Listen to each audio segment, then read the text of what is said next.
Hello world, Shelly here, and today I'm going to check out a few relatively new items from CoverGirl's Majestic Collection. I had not been to Walmart in a minute, and so when I went the other day and I saw all of the CoverGirl goodness that you have to get at Walmart, I just grabbed all of it. So I picked up the 4 eyeshadow palettes, and I got 3 shades of the Exhibitionist Majestic Gloss. Beautiful packaging, and today I would like to do an eye look using this one. This is the Revolution palette. I am in love with this packaging, and it is described as, well, claim your own with Revolution, a palette of highly pigmented matte and metallic shades ranging from burnt orange, deep burgundy to shimmering gold. Comes with a mirror inside, which is awesome. And here are the shadow shades. The color stories on all of these are right up my alley. So this one is the Overthrown palette, and it's kind of your nice smoky eye kind of a palette.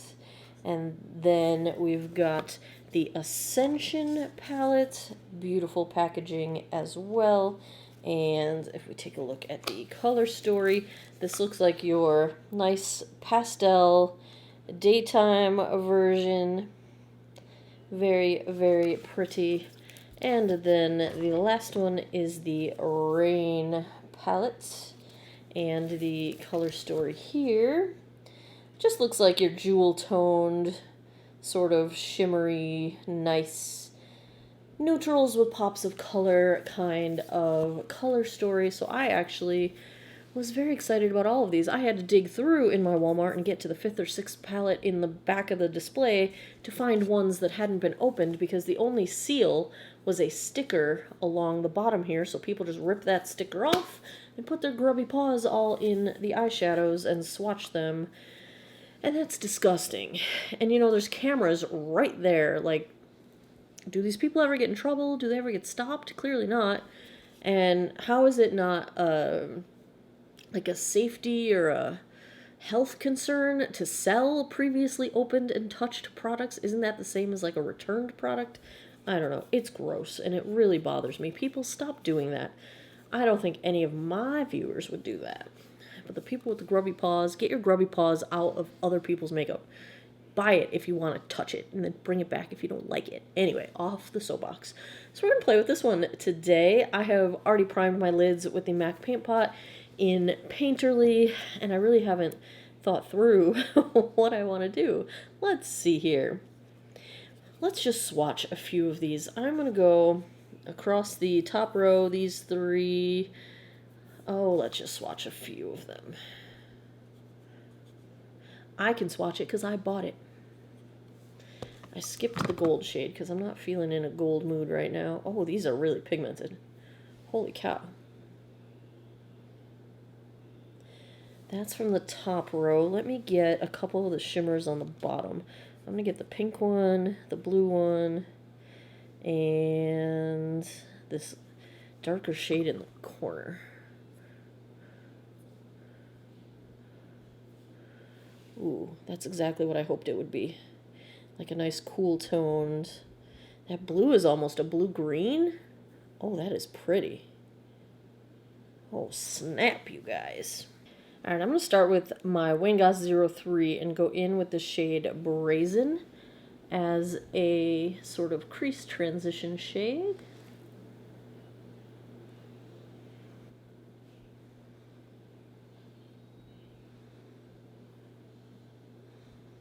I'm going to take my Sigma E25 and go in with the shade next to it, Get It, and put that in the crease. I am going to darken that a little bit with a different shade. I haven't decided what, but I just kind of want like a sunset crease where we have that light to just a little bit darker to just a little bit darker. Next I'm going to take my Morphe crease brush. Doesn't have a number. The shade next to it is Showdown. It's sort of a precision crease brush, and I'm going to use that in the deep part of my crease.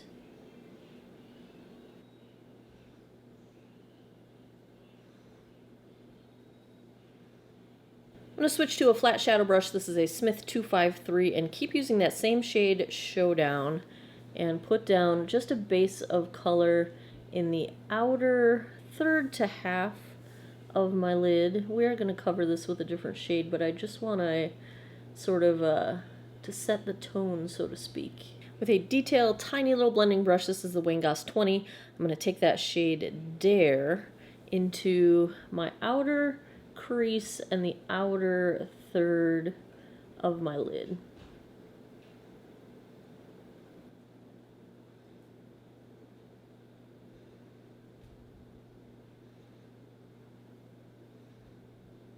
Back to my Smith 253, I'm going to take the shade Exposed and use that on sort of the center of the lid, maybe like the middle third.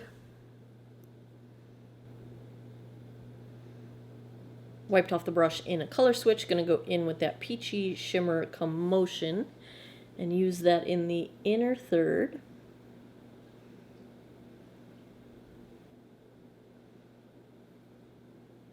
Go back with my Makeup Geek Outer V brush and that darker shade Dare and just darken the outer 7 a little bit.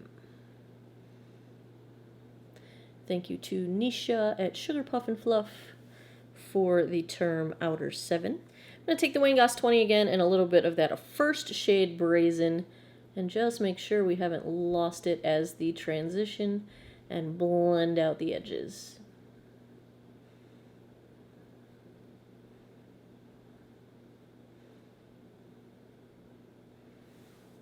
Can't resist a little bit of color. I'm going to go with a little smudger brush. This is a Wayne-Goss 07 and that bluish shade Soot and Sparkle, and take that along the lower lash line.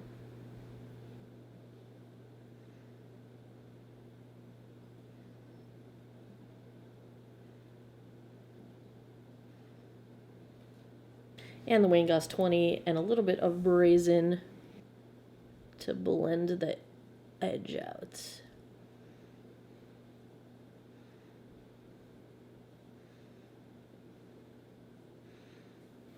I'm going to take my finger and just a little bit of the Day 1 shade and pop it right in the center.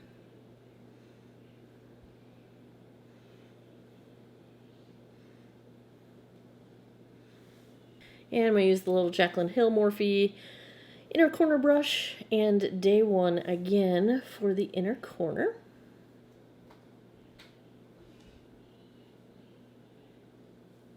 Last, I'm just going to put a little bit of Barrett All on the high point of my brow.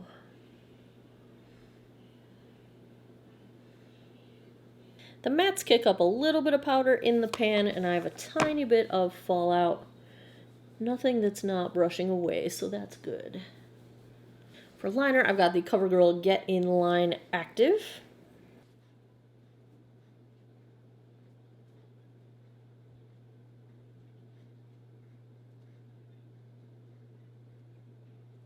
Let me tight line, do mascara. I'll be right back. For lip gloss, I've swatched the 3 shades.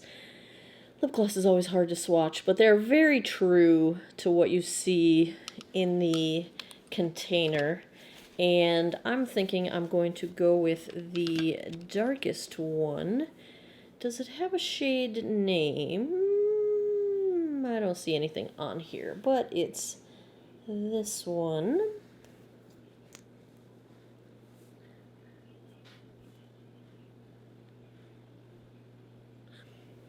It smells like cake batter, and it's amazing.